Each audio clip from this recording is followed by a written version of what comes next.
تو میری عادت ہے تھوڑی سی چٹکلے کی. وہ بھی ہانگ کانگ میں آپ نے دیکھا ہوگا پٹھان بڑا ہا کر کے ہنس رہے تھے, تو ویسے تو میں ان کو سمجھاؤں گا بھائی تھوڑا تمیز سے ہنسا کرو, یہ کوئی اچھا, لیکن بیچارے کی ایک نیچر تھی وہ اس طرح سے ہنسنا.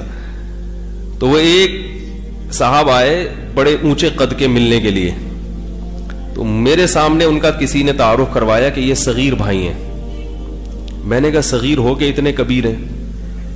تو میری تو مزاح کی تھوڑی عادت ہے, ایک دم میں نے کہا صغیر ہیں یہ, صغیر ہو کے اتنے کبیر ہیں؟ تو وہ پٹھان بیچارہ بیٹھا ہوا تھا کر کے ایک دم اس کی ہنسی نہیں, کہہ رہا یار مفتی صاحب پتہ نہیں ایک دم کیا لے آتے ہو مارکیٹ میں. تو میں انتظار کر رہا تھا ابھی یہ چپ ہو تو میں اگلا چٹکلا چھوڑوں, کیونکہ ابھی یہ اتنا زور سے ہنس رہا ہے, ایک دم چٹکلا ہو گیا تو کہیں ایسا نہ ہو کہ اس کے پھیپڑے ہی پھٹ جائیں ایک دم دھڑام کر کے, ٹھیک ہے نا.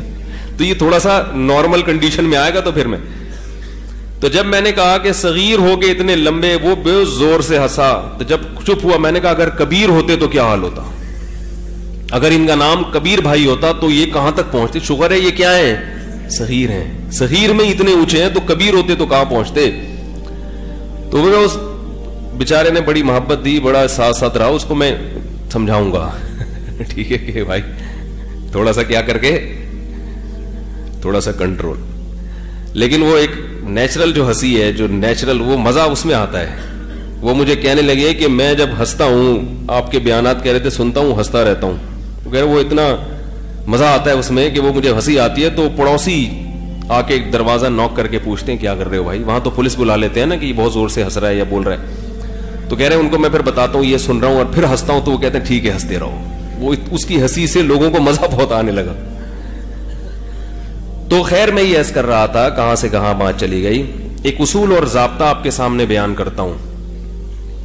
دیکھو قرآن مجید میں اللہ تعالیٰ کا ارشاد کسی کی بھی بات کے بارے میں, ایک اوور آل ایک ضابطہ بیان کر رہا ہوں. غلطی مجھ سے بھی ہو سکتی ہے, ہر ایک سے ہو سکتی ہے. ممبر پہ جب انسان بیٹھتا ہے تو یہ بڑا ایک بہت ہی ایک حساس, خاص طور پہ جب آپ کی اتنے زیادہ ویڈیوز وائرل ہو جائیں, پوری دنیا سن رہی ہو, تو بولنے سے پہلے 100 دفعہ سوچتا ہے, پھر بھی انسان کی زبان لڑکتی ہے.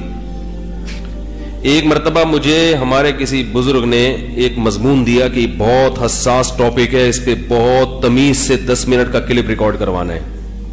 یہ تمیز کے الفاظ میں اپنی طرف سے استعمال کر رہا ہوں. میں جب کیمرے کے سامنے بیٹھا, انہوں نے اتنا ڈرا دیا کہ ذرا سا بھی دائیں بائیں گئے تو پبلک نہیں چھوڑے گی, ذرا سا بھی دائیں بائیں ہو گیا نا کہ ایک بڑا حساس موضوع ہے, ادھر چلے گئے تو ادھر والے نہیں چھوڑیں گے, ادھر چلے گئے تو. اتنا ڈرا دیا کہ میں اب ریکارڈ کر رہا ہوں تو وہ مجھ سے نکل ہی نہیں رہے الفاظ. میں نے کہا یہ والا غلط ہو گیا, دوبارہ سے. پھر دوبارہ سے میں نے ریکارڈ کروایا, انہوں نے کہا یہ بھی غلط ہو گیا. پھر انہوں نے کہا کہ بھائی جاؤ اپنے ممبر پہ بیٹھ کے جو مرضی ریکارڈ کرا دینا, بالکل دباؤ کے بغیر. پھر میں نے ریکارڈ کروایا تو وہ الحمدللہ صحیح ہو گیا. تو جب آپ کسی کی غلطیوں کو اتنا زیادہ پکڑیں گے اور اس طرح سے ایک ہوگا تو پھر انسان کی اپنی صلاحیتیں دب جاتی ہیں, وہ ٹھٹر جاتا ہے. وہ کیا ہو جائے گا, وہ بات ہی نہیں کر سکے گا. ہر ایک کا اپنا انداز ہوتا ہے بات کرنے کا, اپنا اسٹائل ہوتا ہے, ہر ایک کا اپنے ایک طریقے ہوتے ہیں بات کو سمجھانے کے.